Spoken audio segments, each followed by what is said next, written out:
Hey everybody, how you doing? What I'm about to tell you might make you very angry, and if you take that Canadian Rage survey that's going around, you'll probably score fairly high. Member of Parliament Leanne Rood forced the Liberal government to disclose certain information the last couple of days. It turns out they are paying criminals more money per year in living expenses than the average Canadian family makes. So who are these criminals? I'm going to have to choose my words carefully here so I don't get shadow banned. These people are asylum seekers. However, they didn't enter Canada through the regular means. They entered at a non-designated port of entry. And that means that at the moment they entered Canada, they were committing a crime, making them criminals. Now, I have no beef with legal immigration. My wife is an immigrant from Japan. But I do have a problem with people who break the law to get here and jump the line, and then get paid for their criminality by the Canadian government. Now, you're going to want to stick around to the end because there is a reasonable but somewhat novel solution to this problem. Being a criminal usually disqualifies you from coming to Canada. Of course, that's only for known criminals.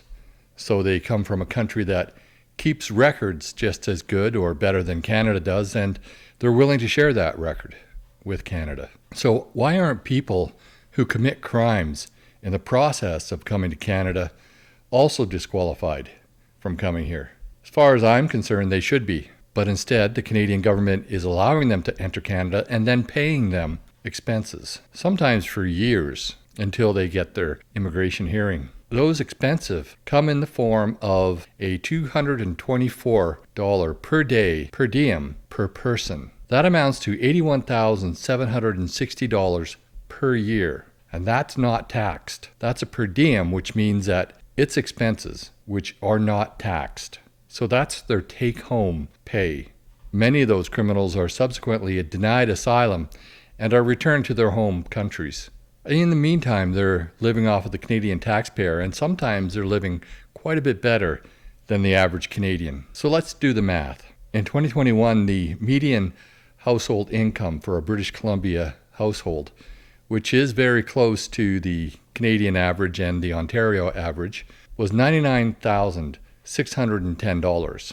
And that's a combined income of everyone working in that household. If one person was paying the tax on that, they'd pay $27,954 in taxes, making their take-home income $71,656. That's $10,100 less than what a criminal is being paid by the Canadian government to sit around and do nothing.